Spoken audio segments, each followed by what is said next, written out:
Assalamu alaikum dear students. Allahumma salli ala Muhammadin wa ala ali Muhammadin wa ashabi Muhammadin wa barik wa sallim अलैहि। तमाम students को अपने channel study with mister Khan में very warm welcome. Auditing का आज एक नया सवाल हम हाजिर हैं और इसको आज हम डिस्कस करने वाले हैं। How did you verify the following. इस सवाल को डिस्कस करने से पहले जो भी नए स्टूडेंट्स हैं मेरे चैनल पे study with mister Khan channel पे सब्सक्राइब करें, लाइक करें, दोस्तों के साथ शेयर करें ताकि इस तरह की मजीद वीडियोस आपको मिलती रहें। सवाल की तरफ आते हैं। Very important question. BCom, ADP, BBA, MBA, हर वो क्लासेस जहाँ पे ऑडिटिंग पढ़ी जाती है, ये सवाल उतना ही इंपॉर्टेंट है। How did you verify following. इसका एक पिछला सवाल वेरिफिकेशन और इसकी इम्पोर्टेंस या वेरिफिकेशन और उसकी टेक्निक्स हम पीछे अपने लेक्चर में कवर कर चुके हैं, तो उस लेक्चर को भी जरूर इसके साथ देखिएगा। उसका लिंक जो है मैं अपने डिस्क्रिप्शन बॉक्स में रख दूंगा और ये सवाल उस सवाल के साथ मिला के अगर पढ़ा जाए, क्योंकि मैंने इसमें हेडिंग्स को यहाँ कवर किया, उसकी डिटेल आपको वहां मिल जाएगी। तो आप ये जानते हैं कि वेरिफिकेशन का जो मेनली ताल्लुक होता है वो बैलेंस शीट से होता है। तो लैंड एंड बिल्डिंग को, क्योंकि ये सवाल पेपर में इस तरह भी आ जाता है कि 3-4 आइटम्स लिखी होती हैं और ये सवाल होता है कि आप इसको वेरीफाई कैसे करें। तो being an auditor land and building को वेरीफाई करने के लिए ये चंद पॉइंट्स हैं, इसकी डिटेल आपने खुद लिखनी है। मैं आपके सामने कुछ ना कुछ इसको मजीद एक्सप्लेन कर देता हूँ। नंबर 1, लैंड एंड बिल्डिंग के लिए चेक टाइटल डीड के ऑडिटर ने जरूर टाइटल डीड चेक करनी है कि आया ये जो एसेट बैलेंस शीट में शो किया जा रहा है क्या ये बिजनेस की मलकियत में है, इसके टाइटल डीड बिजनेस के नाम में। Number 2, confirm with lawyer. जो उस इदारे का जो वकील है उस लॉयर के साथ जरूर इसको कंफर्म किया जाएगा कि ये डीड जो है, जो अभी हम उसको चेक कर रहे हैं कि वाकई वो ठीक है। इसी तरीके से जितनी भी परचेजेस हैं लैंड और बिल्डिंग के हवाले से वो तमाम डॉक्यूमेंटेड होने चाहिए। सेल्स जो है वो भी तमाम रिकॉर्ड के मुताबिक बिल्कुल उसका रिकॉर्ड बैलेंस शीट में और आपकी उसके रिफ्लेक्शन जो trading profit and loss account उसमें शो हो रहा हो। इसी तरीके से गेन हो या लॉस हो लैंड एंड बिल्डिंग के ऊपर, तो बाकायदा उसकी जो एंट्री है बिजनेस में वो शो किया जाए। ऑडिटर ये जरूर वेरीफाई करेगा। इसी तरह मोर्गेज के सर्टिफिकेट्स हैं, अगर आपने कोई एसेट अगर मोर्गेज करवाया, गिरवी रखवाया, तो उसके एक सर्टिफिकेट्स मिलते हैं। तो मजीद फिर ये होता है कि उन एसेट्स को जो मोर्गेज यहाँ बैलेंस शीट में बतौर एक्टिव एसेट शो नहीं कर सकते, उसको बैलेंस शीट के अंदर आप बतौर नोटा बीना बैलेंस शीट को बाहर शो करवाते हैं। तो मोर्गेज सर्टिफिकेट ऑडिटर जरूर चेक करेगा। इसी तरह कंस्ट्रक्शन के जो एक्सपेंसेस होते हैं लाइक लैंड बिल्डिंग के ऊपर वो कितने हैं उनका रिकॉर्ड। इसी तरह इंप्रूवमेंट एक्सपेंसेस, अगर आपने कुछ लैंड बिल्डिंग को मजीद इंप्रूव करना है तो उसका सारा रिकॉर्ड जो है वो देखा जाएगा। लीज, अगर कोई बिल्डिंग आप कर रहे हैं, लीज पे ले रहे हैं या लीज पे दे रहे हैं, तो उसके जो टर्म्स ऑफ कंटेंट्स हैं या कॉन्ट्रैक्ट हैं वो सारा देखा जाएगा। और आखिर में depreciation which must be mandatory because land and building wear tear की वजह से उसकी वैल्यू गिरती है, तो वो जरूर लेस की जाएगी। तो स्टूडेंट्स ये चंद वो पॉइंट्स हैं जो कि लैंड एंड बिल्डिंग की वेरिफिकेशन के दौरान ऑडिटर जरूर मद्देनजर रखेगा। इसी तरीके से नेक्स्ट पॉइंट पे चलते हैं, प्लांट एंड मशीनरी। तो नंबर 1, विजिट फैक्ट्री। यकीनन प्लांट एंड मशीनरी फैक्ट्री में इंस्टॉल की जाती है, तो कितने विजिट हैं फैक्ट्री के और उस विजिट्स के दौरान क्या आपको आउटपुट मिला, उसकी प्रोडक्टिव कैपेसिटी कितनी है उस प्लांट की, उस मशीनरी की। तो ये सारे वो पॉइंट्स है जो ऑडिटर देखेगा। इसी तरह एग्जामिन वाउचर्स, उस प्लांट मशीनरी के हवाले से जो वाउचर्स हैं उनको देखा जाएगा। बाइंग अथॉरिटी के प्लांट एंड मशीनरी की जो बाइंग अथॉरिटी है क्या फाइनल अथॉरिटी से उसकी अप्रूवल ली गई है। फिर टैली बैलेंस, उसके बैलेंस को टैली करना।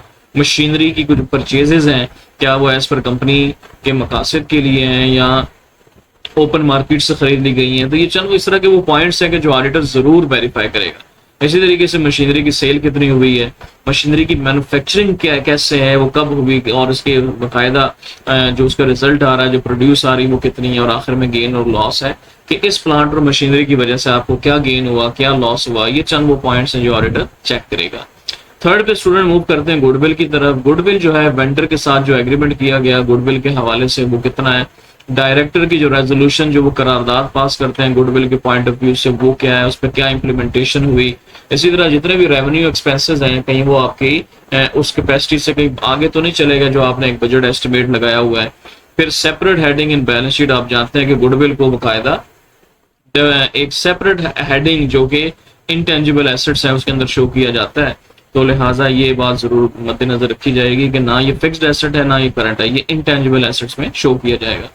इसी तरह ये फिक्टिशियस एसेट जो है उसका भी रिकॉर्ड यहाँ पे होगा, ऑडिटर उसको भी टैली करेगा कि फिक्टिशियस एसेट की कहीं अमाउंट बहुत ज्यादा आगे तो नहीं चलेगा। और आखिर में नो एप्रिसिएशन, कि ये भी चेक किया जाएगा जिस तरीके से हम फिक्स्ड एसेट के ऊपर डेप्रिसिएशन डिडक्ट करते हैं, तो बिल्कुल उसी तरीके से जो इंटेंजिबल एसेट्स हैं उनकी भी डिडक्शन होती है, लेकिन उसको डेप्रिसिएशन नहीं बल्कि उसको अमोर्टाइजेशन कहते हैं। तो कहीं गुडविल की एप्रिसिएशन वैल्यू में बढ़ जाना, कहीं वो बढ़ गई तो उसकी क्या क्राइटेरिया है, गुडविल का मेजर करने के तरीके, गुडविल की एप्रिसिएशन, गुडविल की अमोर्टाइजेशन, ये सारी वो चीजें हैं। ये इसमें एक आध हेडिंग इसमें कम है अमोर्टाइजेशन की, आप इसमें लिख सकते हैं। तो ये सारी वो चीजें हैं जो ऑडिटर जरूर वेरीफाई करेगा।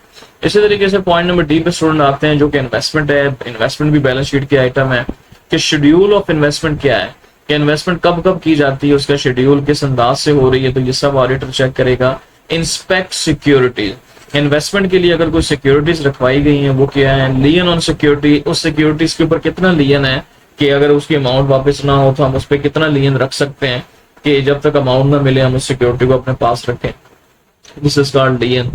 वैल्यूएशन मेथड होता है कि हम इन्वेस्टमेंट की वैल्यू कैसे मेजर करते हैं, फिर उसके ऊपर कितना इंटरेस्ट है, इंटरेस्ट रिसीव्ड कितना हो चुका है, और ड्यू इंटरेस्ट कितना है, यानी कि नेक्स्ट पॉइंट पर ड्यू इंटरेस्ट है कि ऐसा इंटरेस्ट जो अभी स्टिल आपने पे करना है तो वो कितना है, मार्केट रेट क्या है इन्वेस्टमेंट का। और इसी तरह ब्रोकर्स के जो नोट होते हैं, जो एजेंट कमीशन होते हैं, वो नोट डालते हैं कि आया ये हमने इस परसेंटेज के ऊपर ये इन्वेस्टमेंट की है। गेन ऑन सेल, जो आप इन्वेस्टमेंट को सेल करते हैं तो उस पर गेन कितना होगा। इसी तरह लॉस ऑन सेल, कि इन्वेस्टमेंट अगर सेल हुई और उस पर लॉस हुआ तो वो कितना।